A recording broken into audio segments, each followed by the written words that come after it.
And we're happy to welcome you into a brand new edition of Upon Further Review, along with Josh. This is Nate. We're at RJ's Steakery on South Main at the Oyster Bar. Well, let's see. We're taping on Wednesday. After we had finished taping our show on Monday, Mark McGuire, he decided to do an interview with a few people. But at least Lane Kiffin decided to do his dance I guess late yesterday. Talk about a crazy day. On Tuesday, all the reports were, first, we did talk about this Monday, Pete Carroll was going to accept the Seattle Seahawks job. And he was running from the burning house. And who's running in to put out the fire? Somebody the NCAA has never had any problems with. Much. Yeah. Lane Kiffin and the old band's coming back together. Huh? So by now everybody has figured it out that Lane Kiffin announced after a brief 1 year as the head man of the Tennessee Volunteers, he is departing. How about that thrown together press conference?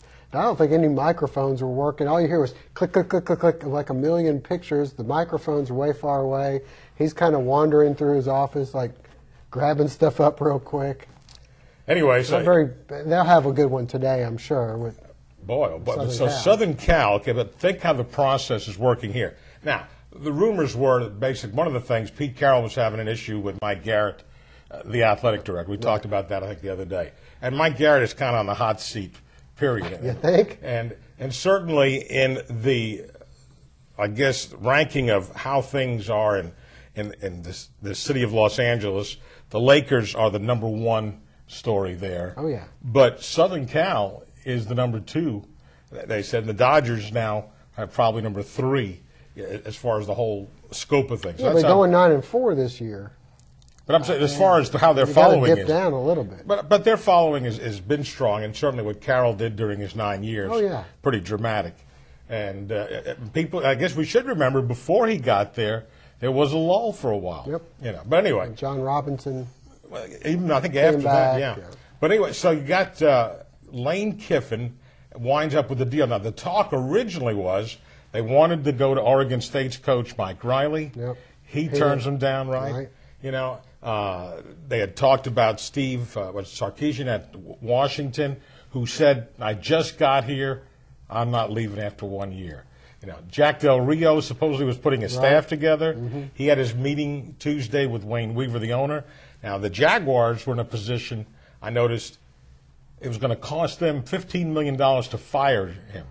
So he was okay being fired. Oh, yeah, because then he could go get the money at USC. So they didn't fire him. Right. Anyway, meanwhile, they go to Lane. The Lane Kiffin thing had to come together really quick after that.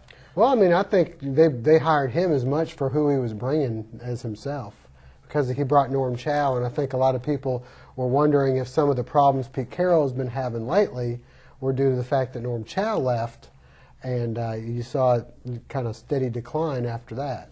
And he's also bringing his dad, who's pretty well-respected defensive coordinator. So. And Ed Oregon, the top recruiter, he's bringing. So they kind of now they're leaving. And Kiffin's a good recruiter too, supposedly. But you talk about leaving the Vols, and you know in the Southeast here, okay.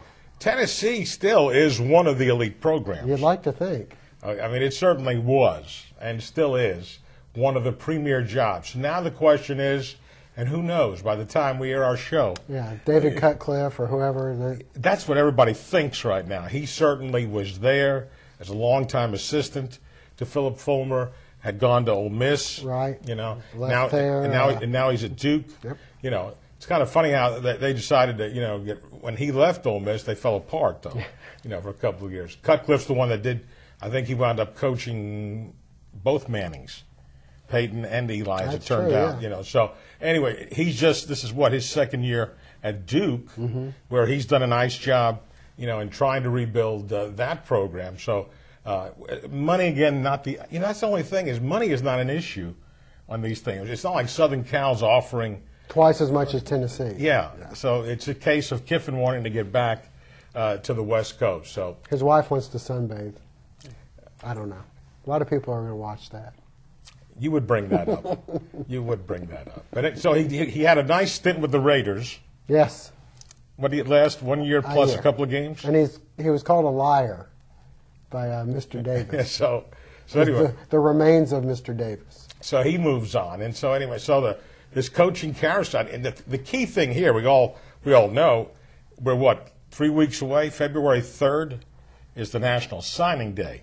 Now they've already recruited players to Tennessee. Yep. Pete Carroll had already recruited players to Southern Cal. Right. Georgia Southern probably had recruited some players to Georgia Southern. So it's a lot of times you're trying to, piece everything together. And again, I know a lot of people out there, a lot of parents say, how can these coaches just leave after 1 year? You just went into the home and told them. That's the way it is. And that's the way it is. And, they can also be fired just like that. I guess it does work that way. Yeah, it does. We did have a one and done here, didn't we? I'd like to not remember that one. Okay, I do remember that. All right, we're back with more Upon Further Review in just a moment.